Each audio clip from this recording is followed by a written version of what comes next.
नमस्कार, आप सभी का स्वागत है भाग्यम में। मैं हूं पंडित चंद्रशेखर शर्मा। दर्शकों, शुरुआत करते हैं आज के सुंदर दिन की ईश्वर के स्मरण और पंचांग के ज्ञान से, क्योंकि पंचांग का ज्ञान जहां आपके लौकिक कार्यों की सिद्धि की चाबी है, वहीं ईश्वर का स्मरण आपकी आत्मिक उन्नति का आधार। पंचांग के अनुसार आज का दिन है 22 मई सन 2024। विक्रम संवत 2081 चल रहा है। वैशाख मास है, शुक्ल पक्ष है, ग्रीष्म ऋतु है।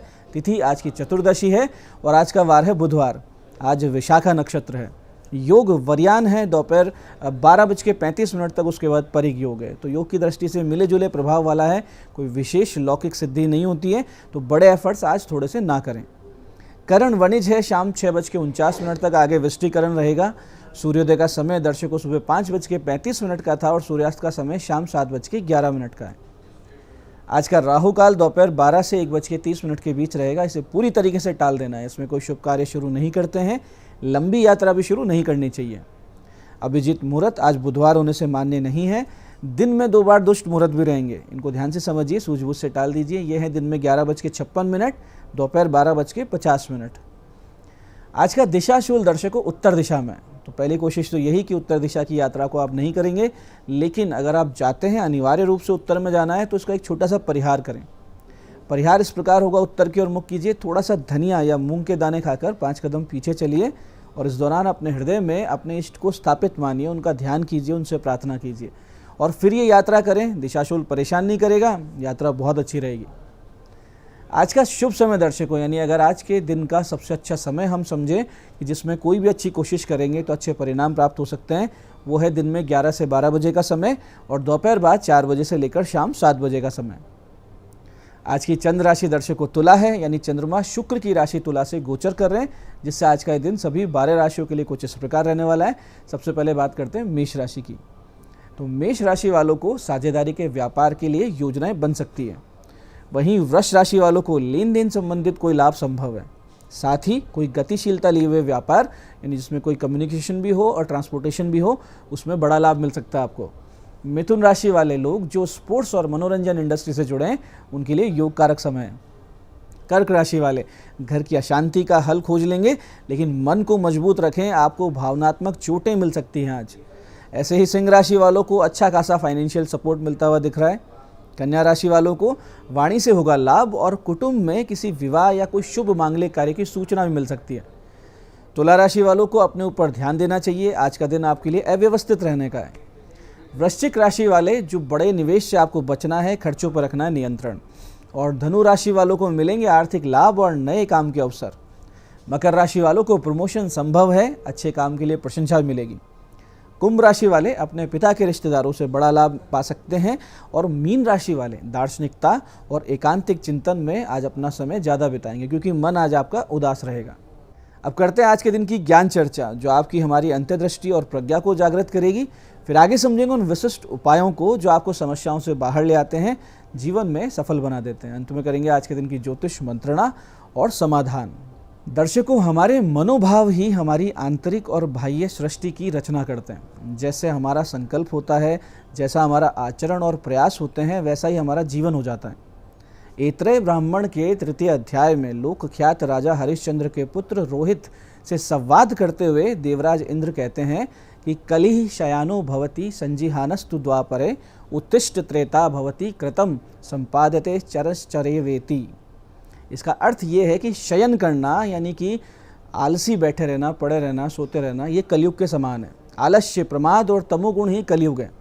जग कर सचेत हो जाना द्वापर के समान है। जहाँ ज्ञान होने लगे वो द्वापर स्थिति है।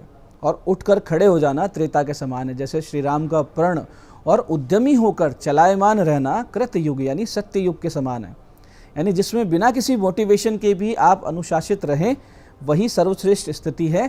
इसलिए देवराज इंद्र कहते हैं कि तुम चलते रहो। ये मनुष्य को संदेश देते हैं, नित्य निरंतर अपना काम करते रहो, चलते रहो, चलते रहो। तो वो सत्य युग की स्थिति है, क्योंकि जब आप काम में लगे रहते हैं, बिजी रहते हैं, अपना तन मन धन से पूरा एक चीज़ में लगे रहते हैं, ना तो आपको निंदा करने का समय, ना ईर्ष्या करने का समय, ना बुरा सोचने का समय। कहते हैं खाली दिमाग शैतान का घर।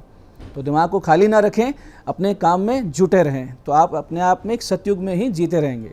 ये आज की ज्ञान चर्चा का सार है। अब करते हैं बात उन विशिष्ट उपायों पर जिनकी सहायता से हमें ईश्वरीय प्रेरणा और शक्ति स्रोत प्राप्त होते हैं और हमारे संकटों का नाश होता है। सबसे पहले बात करते हैं उनकी जिनका जन्मदिन है। तो जिन का जन्मदिन है, आप सभी लोग आज सुबह 10:30 पर भगवान विष्णु जी के मंदिर जाएं, केसर का इत्र, पीले फूलों की माला वहां अर्पित करें, बैठकर विष्णु सहस्त्र नाम का पाठ करें और शाम 8:30 के बाद किसी भी गौशाला में 5.25 किलो मूंग की दाल दान कर दें। निश्चित रूप से आने वाला वर्ष बहुत ही सुंदर और ईश्वरीय कृपा से परिपूर्ण बीतेगा, इसमें कोई भी संदेह नहीं। ऐसी दर्शकों, बहुत बार ऐसा होता है कि आप पर बेवजह कानूनी कार्रवाई शुरू हो जाती है। जहां आप गलत भी नहीं हैं, तब भी आपके विपक्षी पक्ष के झूठे सच्चे सबूत और उनकी बहुत अच्छी मैनेजमेंट की कला से आपको कमज़ोर पटक दिया जाता है। बहुत बड़ी संभावना बनने लगती है कि आपको किसी प्रकार की सज़ा हो जाए या कोई बड़ा फाइन लग जाए, अर्थदंड लग जाए। तो ऐसी स्थिति में आप फंस चुके हैं तो भगवती दुर्गा की शरण लें। इसके लिए आपको करना यह है कि नित्य गणेश जी, शिव जी, माता दुर्गा की पंचोपचार से पूजन करें और नमः शिवाय की 5 माला का जाप करें और माता दुर्गा के इस अति विशिष्ट और सटीक मंत्र की 5 माला का जाप 21 दिन तक कर लीजिए। भगवती कृपा रहेगी, 21 दिन पूरे होंगे, उससे पहले पहले आपको राहत मिलने लगेगी और पूरी साधना अगर आप कर लेंगे तो निश्चित हो जाएगा कि आप किसी भी प्रकार की सज़ा या अर्थदंड यानी जुर्माने से बच जाएंगे। जो मंत्र आपको जाप करना हो इस प्रकार है, ध्यान से समझिएगा मंत्र को। त्वं वैष्णवी शक्तिर अनंत वीर्य विश्वस्य बीजम परमासि माया सम्मोहितम देवी समस्तमेतत् त्वं वे प्रसन्न भुवि मुक्ति हेतु। फिर से समझते हैं। त्वं वैष्णवी शक्तिर अनंत वीर्य विश्वस्य बीजम परमासि माया सम्मोहितम देवी समस्तमेतत् त्वं वे प्रसन्न भुवि मुक्ति हेतु। तो इस मंत्र का जप करते रहें, ध्यान लगाकर भगवती कृपा निश्चित रूप से होगी और आप समस्याओं से बाहर आएंगे। ऐसे दर्शकों, बहुत बार यूँ होता है कि जन्म पत्रिका में द्वितीय भाव अशुभ प्रभाव में होने से या बुद्ध के निर्बल होने से या पाप पीड़ित रहने से वाणी या जिह्वा के दोष हो जाते हैं। कभी कभी आपकी आजीविका एक अच्छे कम्युनिकेशन स्किल्स की मांग करती है, लेकिन आप उतना अच्छा अपने आप को वाणी के माध्यम से दर्शा नहीं पाते हैं, रिप्रेजेंट नहीं कर पाते हैं। तो ऐसी स्थिति में आज आप महादेव और माता पार्वती का पंचोपचार से पूजन रात्रि 9:15 पर करें। अपनी वाणी और जिह्वा के दोष के नाश की प्रार्थना और संकल्प के साथ इस मंत्र का 2.25 घंटे बिना गिने जप करें, मन लगाकर। इस दौरान आपको एक घी का दीपक लगातार प्रज्वलित रखना है और अपने सामने एक पंचमुखी रुद्राक्ष रखना है, जिस पर जप के समय कुछ देर में कुमकुम और हल्दी डालते जाना है। जब पूरे हो जाए तो इस रुद्राक्ष को एक काले धागे में या लाल धागे में आपको गले में धारण कर लेना है। बहुत ही तेज गति से आप पाएंगे कि आपकी वाणी के सभी दोषों का नाश हुआ और आप एक प्रभावशाली वक्ता, एक बहुत ही प्रभावशाली व्यक्तित्व बन चुके हैं। मंत्र ध्यान से समझिएगा। मंत्र इस प्रकार है। हस्ताभ्याम 10 शाखाभ्याम जिह्वा वाचे पुरोगवी अनामयितनुभ्याम त्वाताभ्याम त्वौ प्रशामसि। इस मंत्र का जप करें और फिर उसको रुद्राक्ष को धारण करें। दर्शकों, ये थे आज के विशिष्ट उपाय जो आपको बहुत बड़ी समस्याओं से बाहर ला रहे हैं, मनोकामनाएं पूरी कर रहे हैं। अब बात करते हैं आपके सवालों की।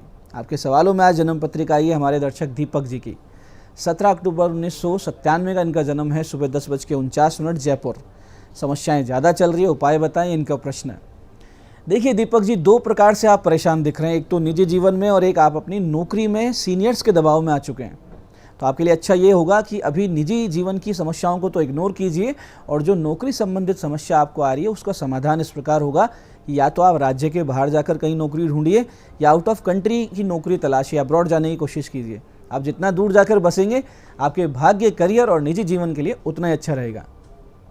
आज की दूसरी पत्रिका ये हमारे दर्शक राधा रमन जी की। 22 फरवरी 1973 का जन्म है। दोपहर बाद 3:54 बीकानेर। पुनर्विवाह के योग कब हैं, ये इनका प्रश्न है। देखिए राधा रमन जी, आपकी कर्क लग्न तुला राशि की पत्रिका में सप्तम भाव पीड़ित है, बंधन में है। ऐसे में दूसरा विवाह भी कष्टकारी होगा आपके लिए। हालांकि आपके विवाह के योग इस 3 मई 2024 से शुरू हो चुके हैं, तो आप इस आगामी 1 वर्ष के भीतर दूसरा विवाह कर सकते हैं। आज की तीसरी पत्रिका ये हमारे दर्शक अनिल जी की। 24 जुलाई 1999 का इनका जन्म है। सुबह 7:27 भरतपुर। नौकरी कब लगेगी, इनका प्रश्न है। अनिल जी, आपका कर्क लग्न वृश्चिक राशि की पत्रिका जिसमें दशम भाव 3 ग्रहों द्वारा बल प्राप्त है। नौकरी आपकी अभी 2 महीने के बाद भी लग जाएगी, लेकिन मन के अनुकूल आपको अक्टूबर 2025 के बाद ही मिलेगी। आप एक मोती धारण कर लीजिए, भाग्योदय होगा, स्वास्थ्य में भी सुधार होगा, नौकरी भी अच्छी मिलेगी। तो ये था आज का पंचांग विशिष्ट उपाय ज्ञान चर्चा। मैं पंडित चंद्रशेखर शर्मा ये आशा करता हूँ कि जो भी उपाय हमने बताए उसको पूरे विधि से करेंगे, आप सटीक समय पर करेंगे और श्रद्धा में कोई भी कमी नहीं रहेगी। इससे आपको पूरा लाभ होगा। और जो सत्संग हमने किया इसे अपने जीवन में उतारिए, ज्ञान चर्चा को अपने आचरण में लाइए, जीवन को शिव में, सत्य में, आनंद में बनाइए। मैं महादेव से प्रार्थना करता हूँ कि जब आप हमारे बताए उपाय करें तो आपके कष्टों का निवारण हो और मनोकामना पूर्ति निश्चित रूप से हो। कार्यक्रम में बने रहने के लिए बहुत बहुत साधुवाद। भगवती आप सबका कल्याण करे। जय आदिशक्ति।